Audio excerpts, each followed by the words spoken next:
Hello student, hello everyone, good morning all of you. आप कैसे हैं? Myself professor DN Pandey, station road Fatuha Patna. You are a student of 12th class. आप अच्छे से हैं ना? चलिए, आज मैं एक और इम्पोर्टेंट डिजीज बताने जा रहा हूँ जो बहुत इम्पोर्टेंट है, जो 12th के एग्ज़ाम में, चाहे CBSE हो या बिहार बोर्ड हो, कोई भी एग्ज़ाम में आता है। और इसका लिंक जुटा हुआ है नीट से, मेडिकल से जुटा हुआ है। जो कल मैंने बताया था सिकल सेल एनीमिया, वो मेडिकल में भी पढ़ाया जाता है और मेडिकल में भी उससे क्वेश्चन आता है। ये भी जो है फिनाइल कीटोनेरिया जो बताने जा रहा हूँ, इससे भी मेडिकल में क्वेश्चन आता है। तो आपको 12 बोर्ड के साथ साथ आपको मेडिकल के भी तैयारी जो है हो रही है।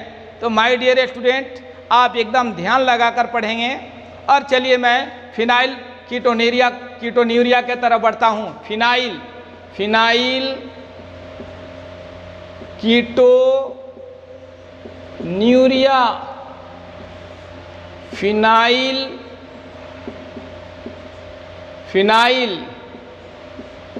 कीटोन्यूरिया,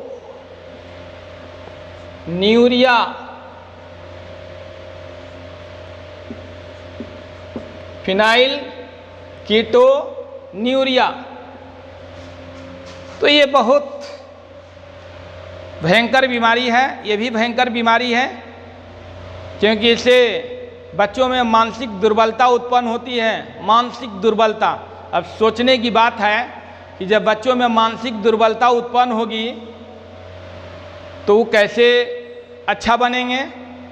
मेंटल डिफिशियंसी उत्पन्न हो जाती है, मेंटल डिफिशियंसी उत्पन्न होती है इसमें।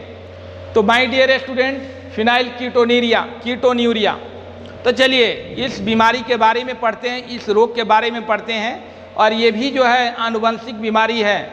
इसका भी प्रकृति जो होती है, क्या होती है? आनुवंशिक होती है। इसका भी प्रकृति क्या होती है? आनुवंशिक होती है। तो सबसे पहले जानेंगे कि फिनाइल कीटोन्यूरिया क्या है, फिनाइल कीटोन्यूरिया क्या है, क्यों होती है, कैसे होती है, ये सभी का कॉज है। तो जितने भी मनुष्य हैं, सभी मनुष्य के शरीर में फिनाइल एलानीन, सभी मनुष्य के शरीर में फिनाइल एलानीन नामक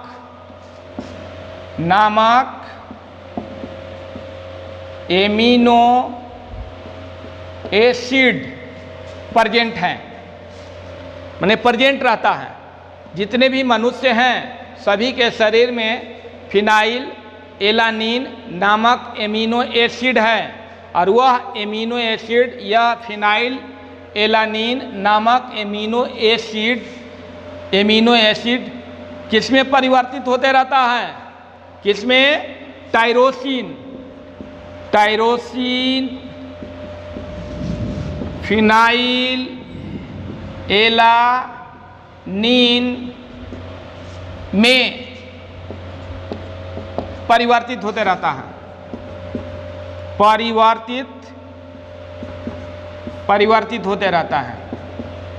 तो माय डियर स्टूडेंट, क्या सभी मनुष्य, जितने भी मनुष्य हम हैं, आप हैं, सभी में फिनाइल एलानीन नामक एमिनो एसिड, सभी में ये फिनाइल एलानीन नामक एमिनो एसिड किसमें परिवर्तित होता रहता है?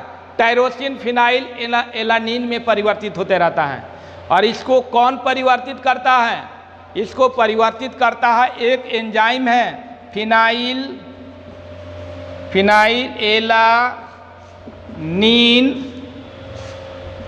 हाइड्रोक्सीलेज नामक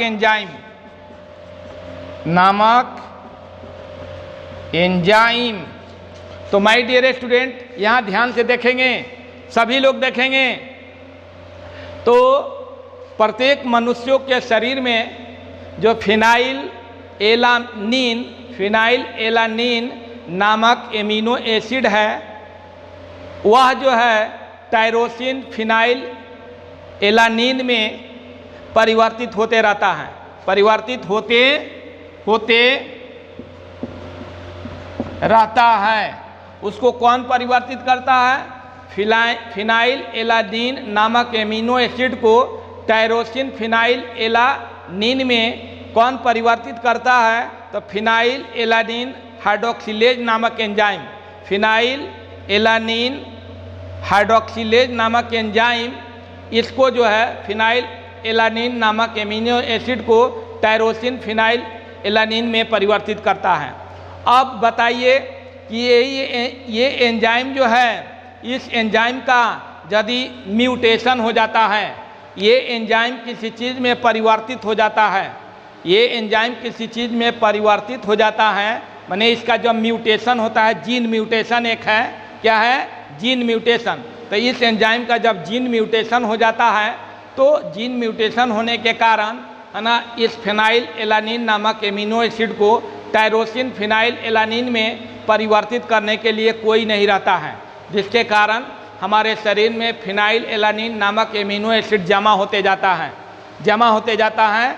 उसको हमको बाहर निकल जाना चाहिए, है ना, बने सॉरी, उसको बाहर नहीं निकलना चाहिए। फिनाइल एलानिन नामक एमिनो एसिड को टायरोसिन फिनाइल एलानिन में परिवर्तित हो जाना चाहिए, लेकिन परिवर्तित नहीं होता है। अब ये जो है चूँकि परिवर्तन करने वाला का जीन म्यूटेशन हो गया है, और जीन म्यूटेशन होने के कारण ये हमारे शरीर में जमा होने लगता है, ये हमारे शरीर में जमा होने लगता है, और जमा होते होते माने बहुत मात्रा में हो जाता है, और उसको हमारा किडनी भी अवशोषित नहीं कर पाती है, किडनी भी अवशोषित नहीं कर पाती है। अब क्या होता है कि जो बच्चा है, बच्चा में यदि फिनाइल एलानिन नामक एमिनो एसिड जमा होने लगेगा तो उसके तंत्रिका तंत्र को, नर्वस सिस्टम को क्या करेगा? प्रभावित करेगा। नर्वस सिस्टम को प्रभावित करेगा तो उसमें मेंटल डिफिशियंसी, मानसिक दुर्बलता उत्पन्न होगी। क्या होगी? मेंटल डिफिशियंसी, है ना, मेंटल, बच्चा में क्या होगा? मेंटल डिफिशियंसी, बच्चा में क्या होगा? मेंटल डिफिशियंसी, मानसिक दुर्बलता, माने मानसिक बीमारी उत्पन्न होगी। बच्चा में क्या होगा? मानसिक दुर्बलता उत्पन्न होगी। ठीक है, तो ये किसी में हो सकता है, किसी में हो सकता है। तो फिनाइल एलानिन नामक एमिनो एसिड को हमारे शरीर में जमा नहीं होना चाहिए, इसको किस में परिवर्तित हो जाना चाहिए?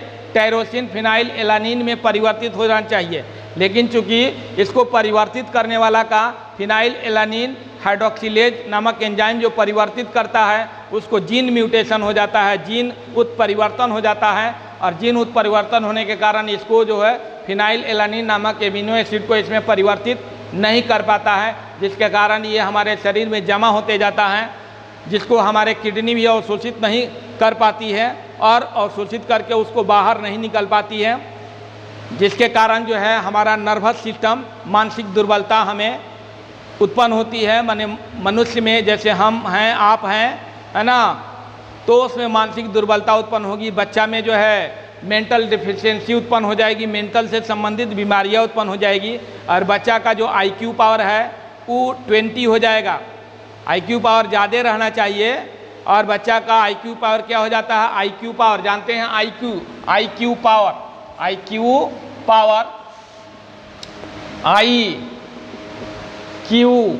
IQ ये होता है इंटेलिजेंस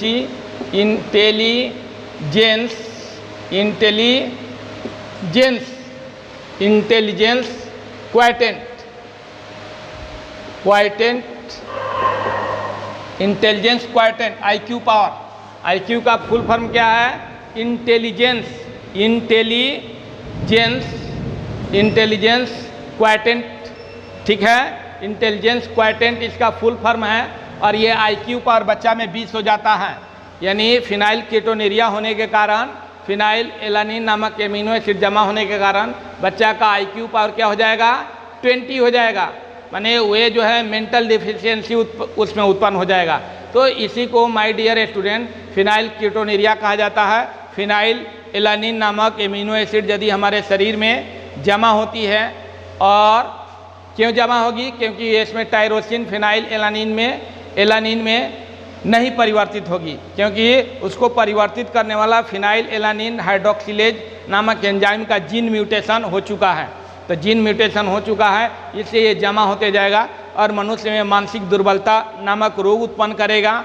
बच्चा में मेंटल डिफिशियंसी उसका आईक्यू पावर को क्या करेगा, घटा देगा, हमारे आईक्यू पावर को भी घटाएगा, माने मेंटल से संबंधित बीमारियां जो है उत्पन्न होगी। ठीक है, और ये भी जो है आनुवंशिक, इसका भी जो प्रकृति होती है, इसका भी प्रकृति क्या होती है, आनुवंशिक होती है। इसका भी प्रकृति क्या होती है, आनुवंशिक होती है। ये भी अलिंगी क्रोमोसोम जो है, एसेक्सुअल क्रोमोसोम है, उसके साथ संलग्न अप्रभावी लक्षण को शो करता है। यानी सेक्सुअल क्रोमोसोम के है ना संलग्न प्रभावी लक्षण ये भी होता है। सेक्सुअल माने एसेक्सुअल क्रोमोसोम के अप्रभावी लक्षण है ये, माने ये ऑटोसोमल जीन है, ऑटोसोमल जीन है जो एसेक्सुअल क्रोमोसोम पर होता है, यानी ऑटोसोम पर होता है। ऑटोसोम जैसे 44 ऑटोसोम है ना, तो उसी ऑटोसोम पर इसका जीन उपस्थित रहेगा, और इसका जीन उपस्थित होगा तो हमारे शरीर में जो फिनाइल है ना, फिनाइल एलानिन हाइड्रोक्सिलेज नामक एंजाइम है, उसका जीन म्यूटेशन हो जाएगा।